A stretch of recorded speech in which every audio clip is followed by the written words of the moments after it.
Sebab kalau kami tahu tapi kami tak buat, dosanya berganda berganda. Tetapi kalau kami tahu dan kami istiqomah, pahalanya juga berganda. Sekali berganda. Gimana? Oleh sebab itu jangan rasa putus asa. Ustaz banyak lagi tak belajar, Ustaz saya tak belajar juga rumah, Ustaz saya tak habis Quran. Itu risiko.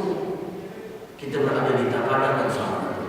Maknanya as-sabiqun yang paling tinggi, ada juga yang kasta bawah sikit, ashabul yamin, tapi masih lagi pada nasib yang lain. Pada nasib yang lain digambarkan juga gambaran. Kita memang cerita syurga dia banyak ni. Kan?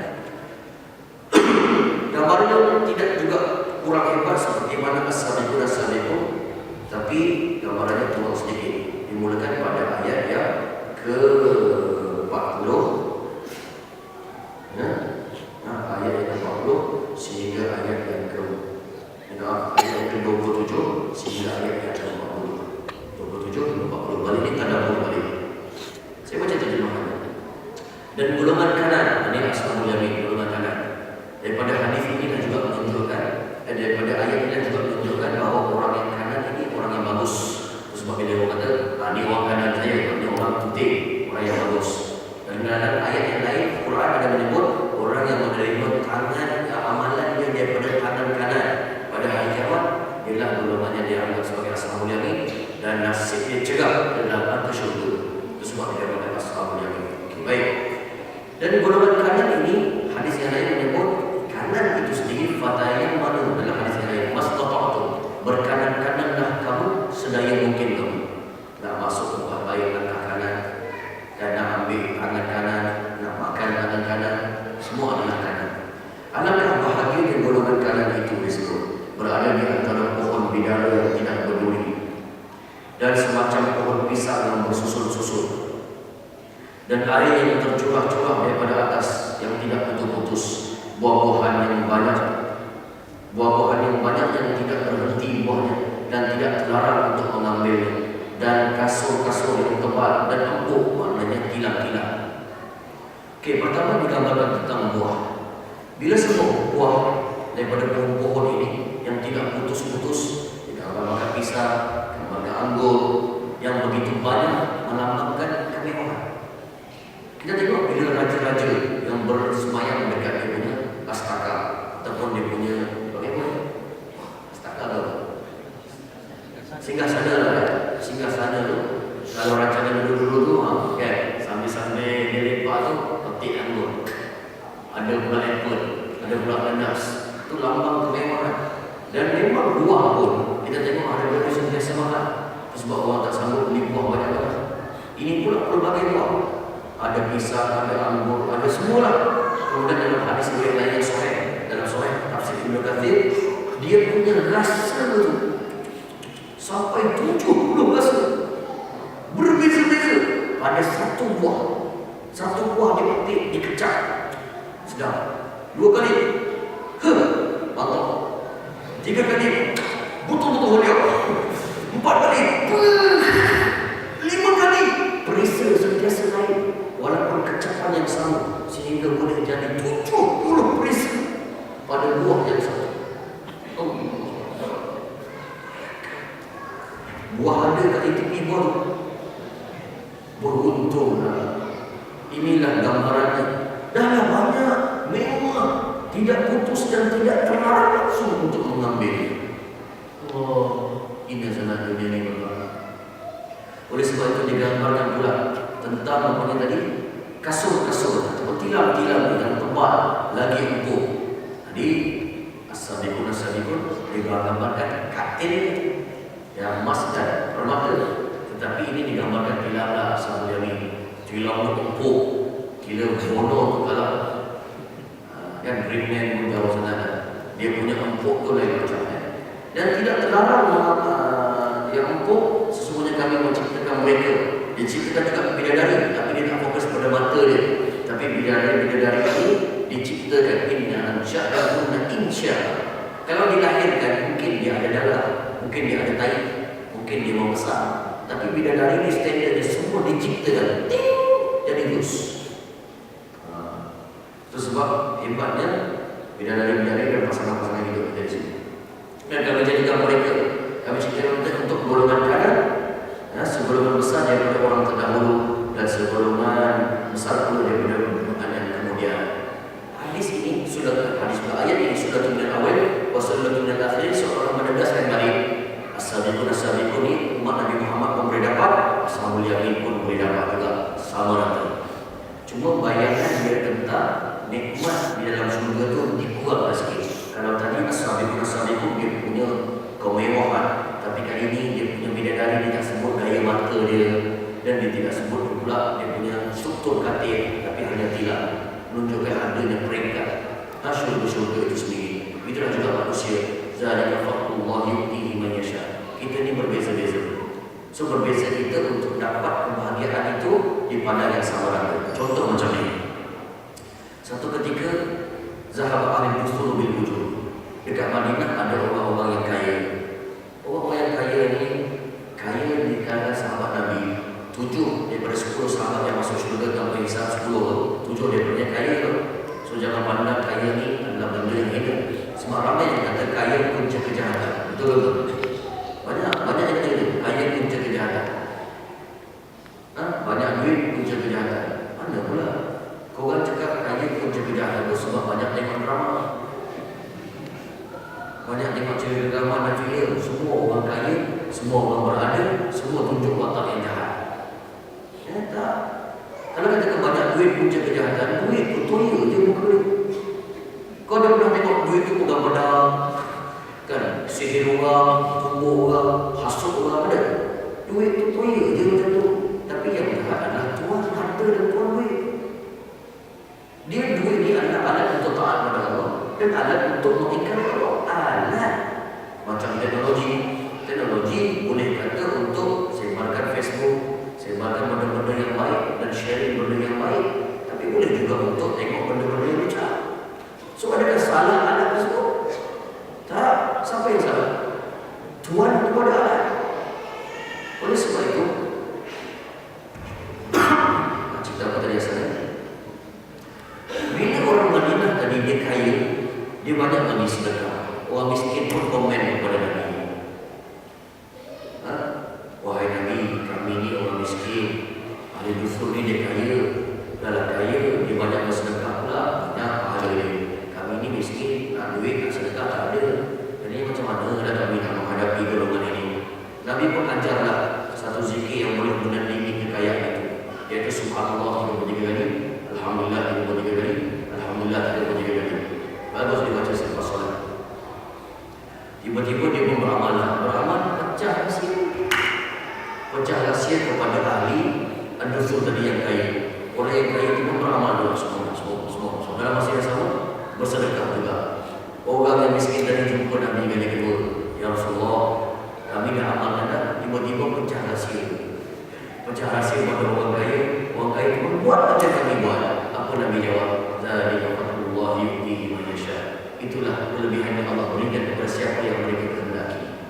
So oleh sebab itu nak menyatakan bahawa kita juga ada kasta. Ada kasta yang bukan kasta kita dihina tak ini, tapi kasta setelah mana kita semua berada di padang yang rata, dan boleh mengejar kasta tersebut. Sama ada kasta yang baik ataupun kasta yang hina, terpulang kepada kita.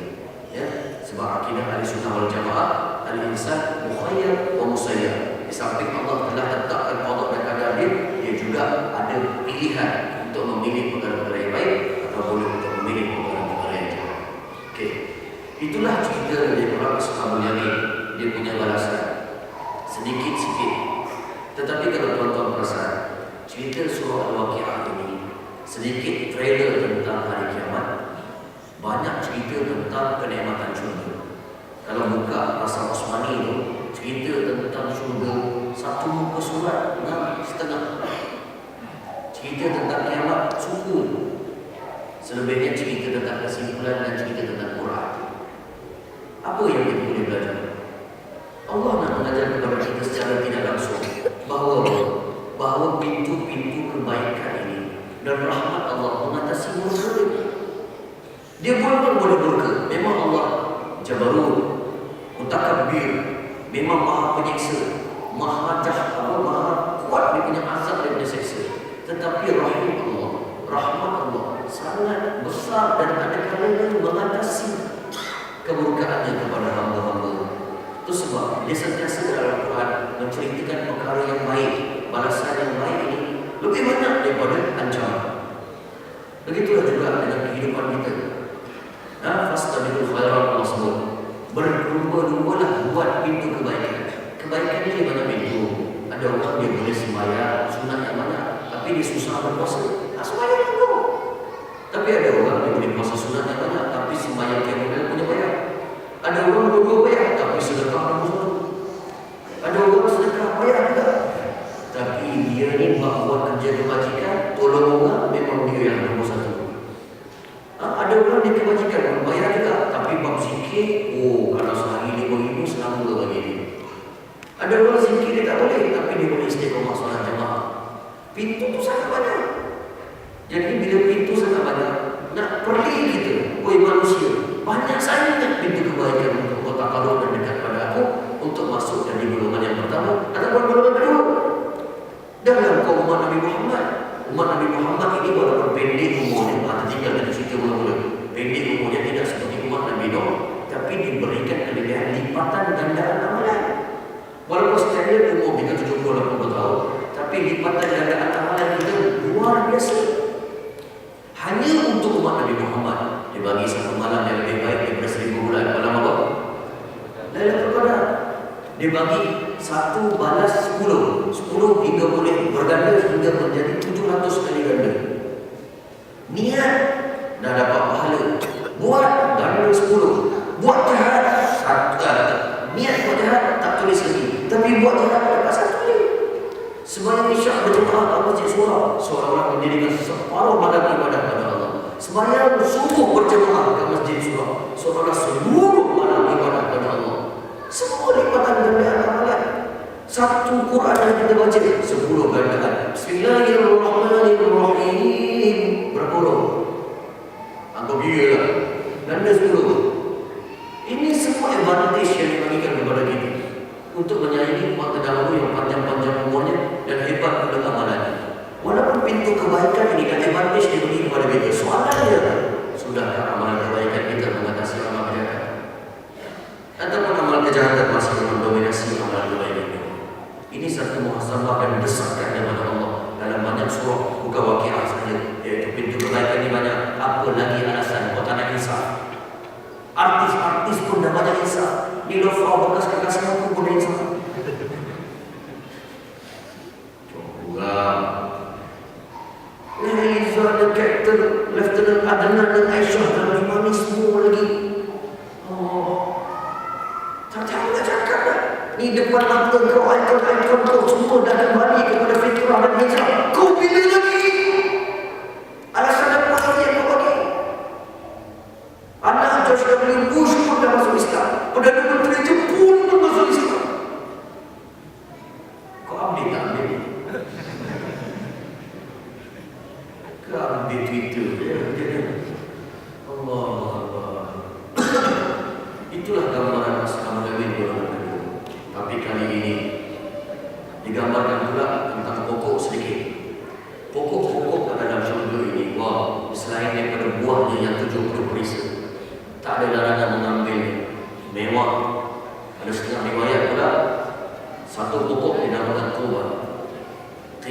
Pokok tuba ini dia punya ukur lilin. Ukur lilin pokok dia tuba ni diameter dia seekor burung gagak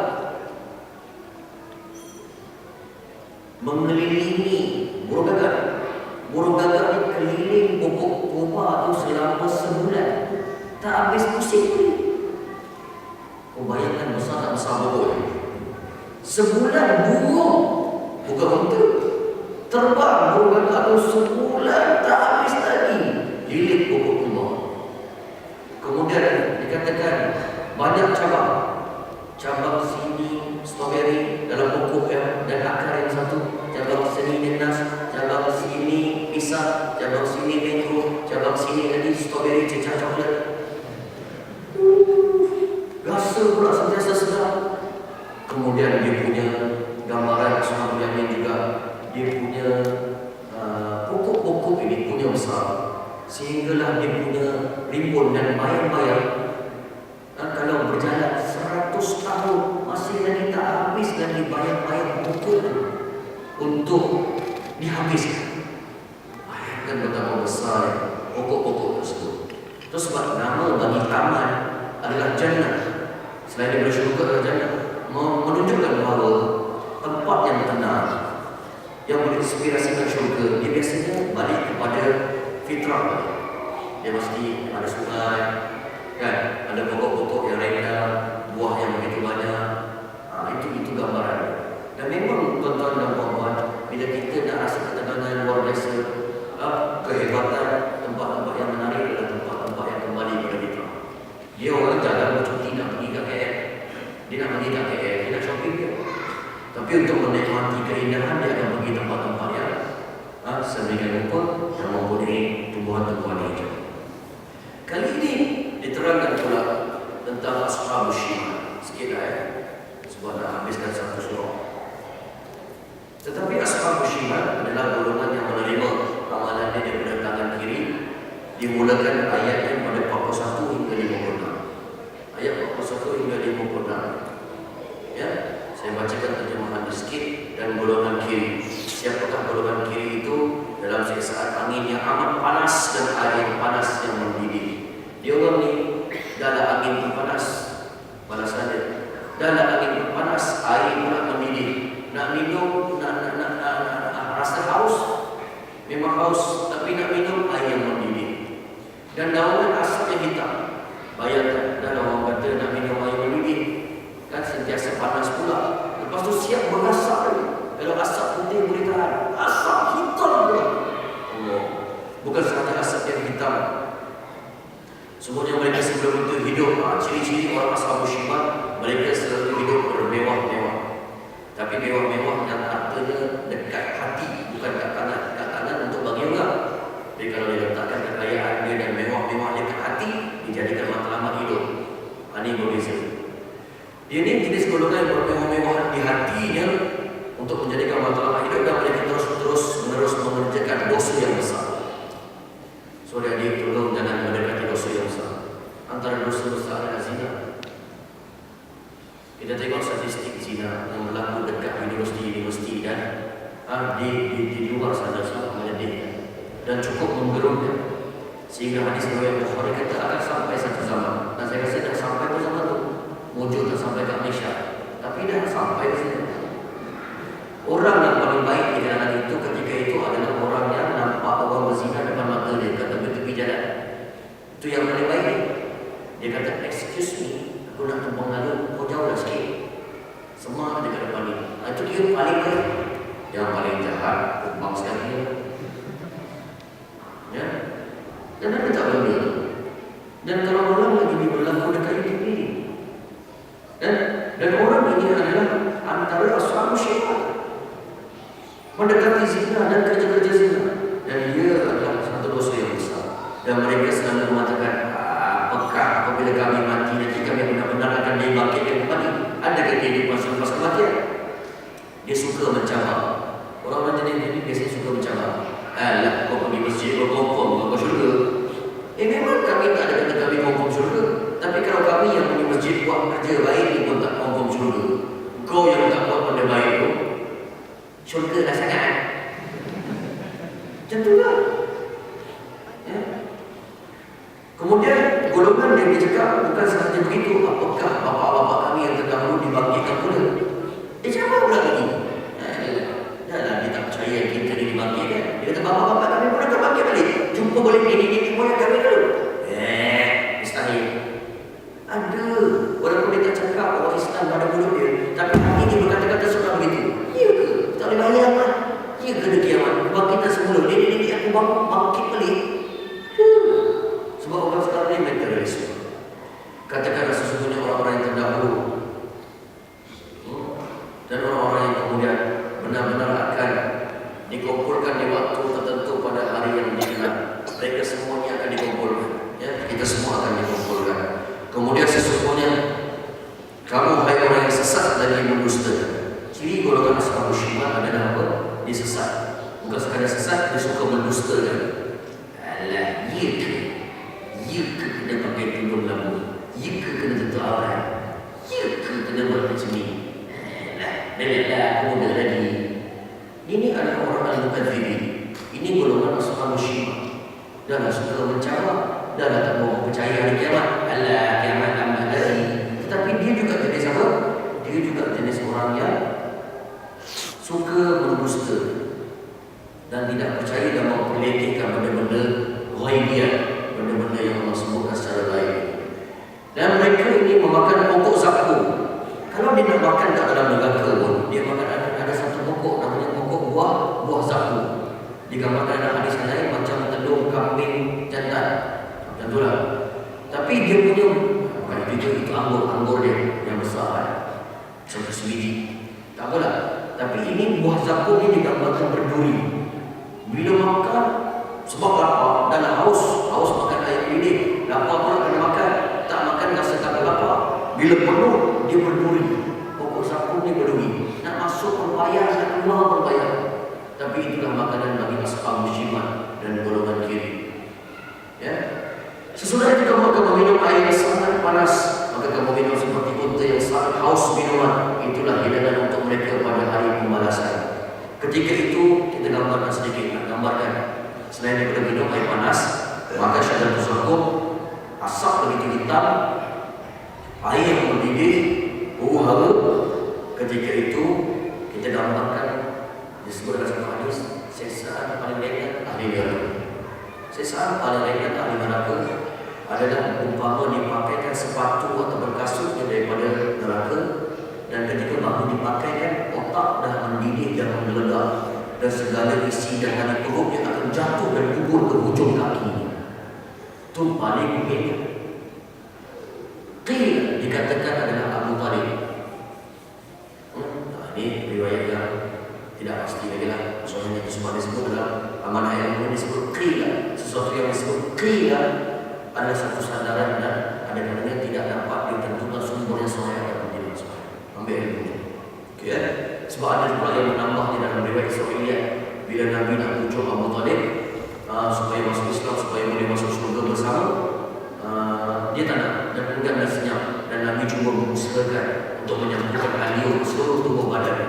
Semua dapat sebab apa yang jasad dan sesuatu daripada Nabi tidak akan disambar oleh api neraka kan. Maka dia tak sapu-sapu kan. Ini riwayat yang saya sapu-sapu kan tak sempat dekat tapak kaki, maka telah meninggal dunia. Jadi dikatakan azab yang paling ringan adalah Abu Talib dipakaikan daripada sepatu neraka dan menggelegar otak dia dan jatuh segala isi tali perutnya ke ujung kaki. Bayangkan saja kalau ashab syiah yang bukan ringan. Okey, baik. Bila kata itulah dia golongan ashab syiah, digambarkan pula pada hadis yang lain bahawa kepanasan api neraka ini telah disejukkan sehingga manusia boleh menggunakan. Tak tahu sebanyak mana. Dalam hadis yang sahih sebanyak 70 kali ganda telah disejukkan.